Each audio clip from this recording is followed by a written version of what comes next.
રાતોરાત અમીર નથી બનાતું. અલગ અલગ જગ્યા પર સાયબર ફ્રોડના કિસ્સાઓ પ્રકાશિત થતા હોય છે. ફરી એકવાર વડોદરા શહેરના ગોત્રી વિસ્તારમાં એક મહિલા આના સકંજામાં આવી છે. સકંજામાં એટલે સાયબર ફ્રોડ થયું છે. સાયબર ફ્રોડમાં પેન્સિલ પેકિંગના નામે હજારો રૂપિયા કમાવાની લાલચ, અને એ જ લાલચ અંતર્ગત વોટ્સઅપ પર ચેટિંગ થયું. ચેટિંગ થવા બાદ આ જે મહિલા છે તે 8,000 રૂપિયાની છેતરપિંડીમાં સંડોવાયા છે. એટલે કે સાયબર ફ્રોડના એક આ લોકોના જે ઠગિયાઓ છે, જે ઠગ કરતા હોય તે લોકોના સકંજામાં આવ્યા છે.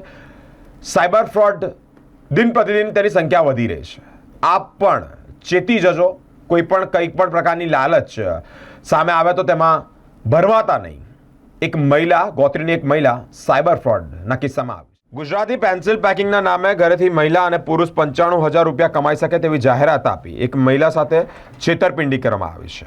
ગોત્રી વિસ્તારમાં રહેતી મહિલા ચૈતાલીબેન કુલકર્ણી વોટ્સઅપ દ્વારા ચેટિંગ થઈ. ચેટિંગમાં 8,000 રૂપિયાની છેતરપિંડી આચરવામાં આવી છે. ગુજરાતી પેન્સિલ પેકિંગ નામે વોટ્સઅપ નંબર પર મહિલાનું ડીપી રાખી 10,000 રૂપિયા જેટલી રકમ માંગવામાં આવી. ત્યારે ડીપી ત્યારે જ હશે જ્યારે તમે 10,000 રૂપિયા આપશો તેવી પણ ધમકી આપવામાં આવી. ડીપી ત્યારે જ હટશે જ્યારે પૈસા આપશો. મિત્રો, જ્યારે આવી બધી બાબતો સામે આવતી હોય છે ત્યારે આપણે સૌની એક ફરજ છે કે સતર્ક રહેવાની જરૂર છે. અલગ અલગ જગ્યા પર આવી રીતે ફ્રોડ થતું હોય છે. મહિલાએ છાપામાં જાહેરાત વાંચી, ગુજરાતી પેન્સિલની જાહેરાતવાળા નંબર પર કોલ કર્યો અને ત્યારબાદ મહિલાએ 2,000, 2,200 અને અલગ અલગ પ્રમાણે ટ્રાન્ઝેક્શન પણ કર્યા. ટોટલ 8,000 રૂપિયા આપ્યા છે. મહિલાને લાગ્યું કે જે ચેટિંગ છે તે ફ્રોડ થઈ રહ્યું છે. ત્યાર પછી ગુજરાતી પેન્સિલ નામની જે સંસ્થા છે, જે કંપની છે, તેના દ્વારા મહિલાને 10,000 રૂપિયાની માંગણી કરવામાં આવી. પોતાના જાહેર કરેલા નંબર પર મહિલાનો ફોટો એટલે કે ડીપી રાખી અને બ્લેકમેલ પણ કરવામાં આવ્યું. મહિલાને વારંવાર ફોન કરીને ધમકી પણ આપવામાં આવી. મહિલાએ તેમના બાળક સહિત પોતાના પતિને ગોત્રી પોલીસ સ્ટેશનમાં અરજી આપવા પણ પહોંચ્યા છે. ગોત્રી પોલીસ સ્ટેશનમાં અરજી આપતાની સાથે ગોત્રી પોલીસ સ્ટેશને વધુ તપાસ હાથ ધરી છે. આવા ફોન, આવી જાહેરાત કે આવા ઠગોથી આપ પણ ચેતો. મારું નામ ચૈતાલી કુલકર્ણી છે. અમે અહીંયા ગોત્રી પોલીસ સ્ટેશન આવ્યા છે અરજી કરાવવા, કારણ કે અમારા સાથે એક બનાવ બન્યો છે કે પેન્સિલ પેકિંગનું આવે છે, જે છાપામાં આવે છે એક. તો અમે ઘરે બેઠા બેઠા ફ્રી હોઉં છું, મારા હસબન્ડ જોબ કરે છે, તો મેં કીધું ફ્રી હોઉં છું તો ઘરે બેઠા બેઠા આપણે કામ કરીશું. તો એના માટે મેં કોન્ટેક્ટ કર્યો છાપા પરથી જોઈને. તો એમને કીધું કે 2,000 રૂપિયા તમને ભરવા પડશે NOCના, જે તમને પછી તમારે NOCનું એક કાર્ડ બનાવી આપવામાં આવશે એના માટે. તો અમે 2,000 રૂપિયા ભર્યા. તો પછી એમને કીધું કે માલ તમને જોઈતો હશે તો એના માટે 15 મિનિટ માટે તમને બીજા 6,000 રૂપિયા ભરવામાં આવશે. તો અમે 6,000 ભર્યા હતા. તો એમને એવું કીધું કે 15 મિનિટ પછી આવશે. તો અમે એમને એવું કીધું કે સારું આનું. તો અમે 15 મિનિટ વેઇટ કર્યો પણ નથી આવ્યા એ પૈસા. અને એમને એવું કીધું કે તમને માલ પણ નહીં મળે. મેં કીધું અમારે નથી કરવું, તો અમારા પૈસા અમને પાછા આપો. એમને એવું પણ કીધું. તો એ એવું કહે છે કે તમને તમારા પૈસા પાછા જોઈતા હોય તો તમે હજુ 8, 9, 10,000 ભરવા પડશે, તો તમને પૂરા પેમેન્ટ પાછો આપીશ એવું કહે છે. તો અમે એમને બીજા પૈસા નથી આપ્યા. તો એ અમારો ડીપી પણ છે, જે અમે એમને પેમેન્ટ કર્યું હતું એના પર એમને મારો ડીપી જે હતો એ લીધો છે.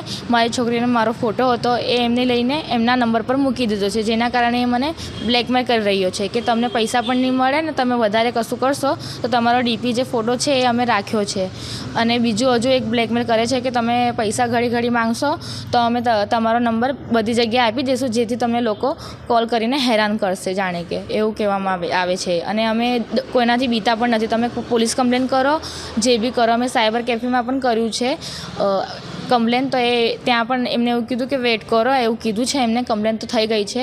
તો અમે એને એવું કીધું હતું તો એ કે અમે કોઈને જ નથી ગમતા, કોઈના બાપથી પણ નહીં ડરતા, એવું બધું એને કહેવામાં આવ્યું છે. તમારે જે કરવું એ કરી લો.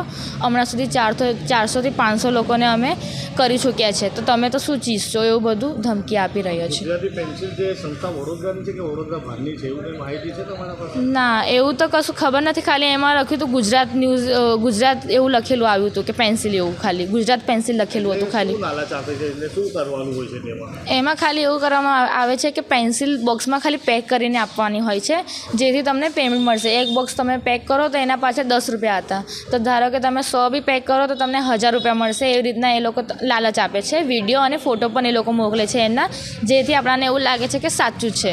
એના લીધે આપણે ફસાઈ જઈએ છીએ, એવું છે. જેવી રીતે તમે આ ફ્રોડમાં ફસી ગયા છે, તમને ધમકીઓ પણ આપવામાં આવે છે, તમારા પૈસા પણ પાછા આપવાની ના પાડે. તો નંબર બધા ઉપર મેસેજ કરીને ફોરવર્ડ કરવાનું કે છે. હા. કેટલી બીક લાગે છે તમને? એ 10,000 થી 15,000 જેવું તો માંગે છે પૈસા.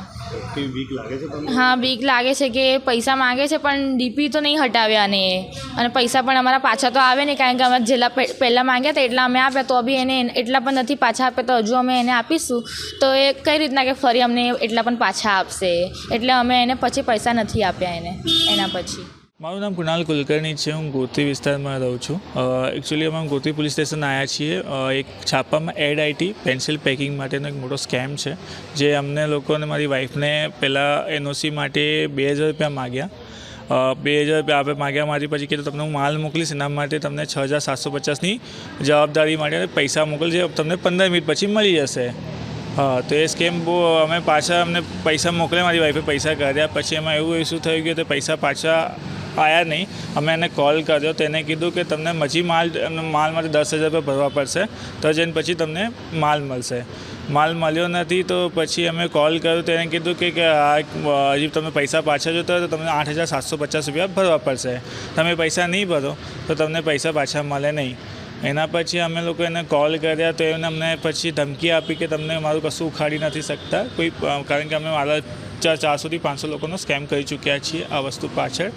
બીજું અમને એવું કીધું હતું કે મારા વાઈફનો જે ફોટો છે હું બધી જગ્યાએ મોકલી દઈશ, મસાજ પાર્લર વગેરેમાં, અને વોટ્સએપમાં મારા વાઈફમાં જે સ્કેમ કર્યો છે વાઈફનો ડીપી લગાવેલો છે એને. તો તમે જે તમારા વાઈફનું જે ડીપી એમના વોટ્સઅપ પર લગાવ્યું છે તમે એને હટાવવાનું? મેં હટાવવાનું કીધું હતું એને, તો એ કહે છે તો હટાવવા માટે તમને 10,000 રૂપિયા એક્સ્ટ્રા આપવા પડશે, ત્યાં જઈને હું હટાવીશ. એવું છે? જી. તો બીજા લોકોને શું મેસેજ આપશો તમે? બીજા લોકોને મેસેજ આપશો કે કોઈ બી છાપાની એડ વિચાર્યા વગર તમે પૈસા ના આપશો ને તો આ તમારા પૈસા સ્કેમ જશે. જેમાં અમારા જો સ્કેમ થયું છે 8,750 રૂપિયાનો. બધી રીતે તમે ગોત્રી પોલીસ સ્ટેશને અરજી કરવા આવ્યા છો, આગળ પર કોઈ કાર્યવાહી કરી છે તમારા પર? કરી છે ને અમે ક્રાઇમમાં બી ગઈ છે, ક્રાઇમ રિપોર્ટ પાણીગેટમાં ત્યાં બી રિપોર્ટ કરાવ્યો છે. એક નંબર છે 1930 સાયબર ક્રાઇમનો, એમાં બી મેં રિપોર્ટ અરજી કરાવી છે.